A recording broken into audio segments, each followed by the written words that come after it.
خواتین و حضرات، حاضر خدمت ہیں اردو پیڈیا کی ایک نئی ویڈیو کے ساتھ۔ دوستو، آج ہم آپ کے لیے تاریخ کے اوراق سے ایک ایسی شخصیت کا احوال لائے ہیں جن کی ساری زندگی کسی سنسنی خیز فلم جیسی معلوم ہوتی ہے، جس کے دشمن اسے لنگڑی جاسوس کے نام سے جانتے تھے اور ہر وقت اس کے وار سے خوفزدہ رہتے تھے۔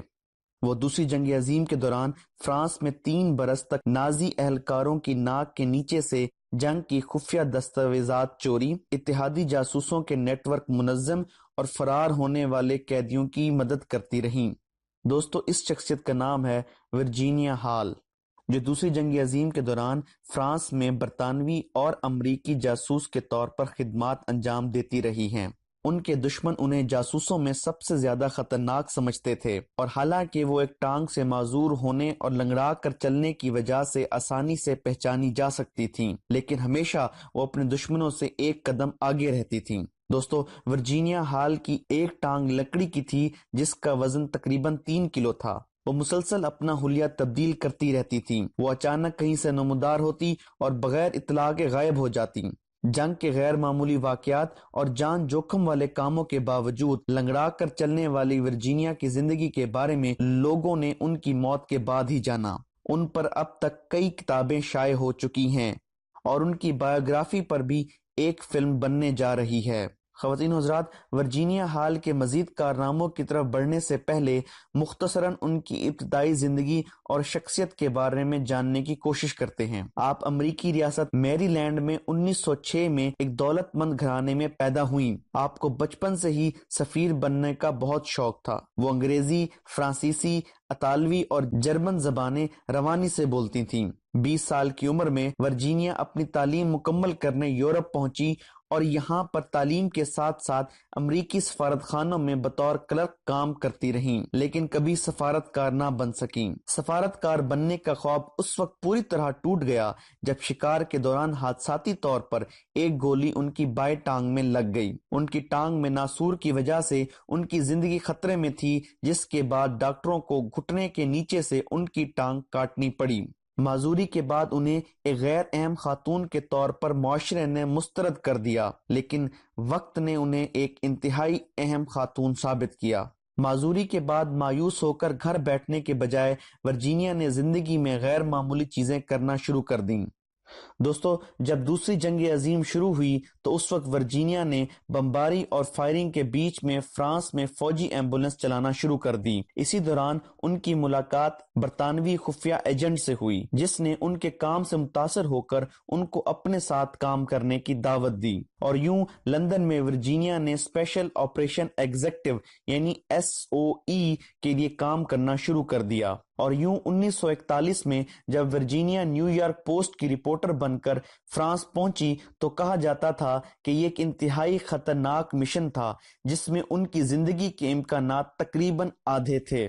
نازیوں کے خلاف مزاحمت کو منظم کرنے کے اپنے خطرناک مشن کو پورا کرنے کے لیے انہوں نے مقامی کباہ خانے کی ایک میڈم جرمین کو اپنے گروپ میں شامل کیا۔ اس کے بعد انہوں نے جنسی امراض کے ایک ڈاکٹر کو بھی اپنے ساتھ ملا لیا جو آگے چل کر ان کے چیف بن گئے۔ جرمین اپنے سیکس ورکرز کے ساتھ جرمن گاہکوں کی جاسوسی کرتی تھیں۔ وہ جرمن گاہکوں کو نشہ آور دوائیں دے کر ان کے پاس موجود اہم دستاویزات کی تصویریں اتارتی تھیں اور یہ معلومات ورجینیا کو بھیجتی تھیں، جو یہ معلومات لندن بھیجا کرتی تھیں۔ انہوں نے فرانس میں سیف ہاؤسز بنانا شروع کیے اور ان گھروں میں جیلوں سے فرار ہونے والے جنگی قیدیوں کی مدد کی جاتی اور انہیں اسپین بھجوایا جاتا تھا۔ اسی طرح آہستہ آہستہ انہوں نے سرکاری حکام، ریلوے ملازمین اور دیگر لوگوں کے ساتھ بھی اپنا نیٹ ورک بنا لیا جو انہیں خوراک، ایندھن اور ہر طرح کی مدد فراہم کر سکتے تھے۔ انہوں نے اس دوران فرانس میں اپنے جیسے اور ایجنٹس بھی بنانا شروع کیے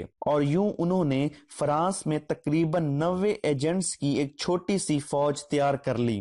جلد ہی اس چھوٹی سی فوج نے ورجینیا کے ساتھ مل کر بڑے بڑے آپریشن کر کے ایجنٹوں کو جیل سے نکلوانا شروع کیا، پل اڑانے لگے اور جرمن قافلوں پر حملے بھی کروائے۔ لیکن خوش قسمتی سے ورجینیا کبھی دشمن کے ہاتھ نہ آئیں، لیکن آہستہ آہستہ جرمنوں کو ان کے بارے میں معلومات حاصل ہونا شروع ہو گئیں۔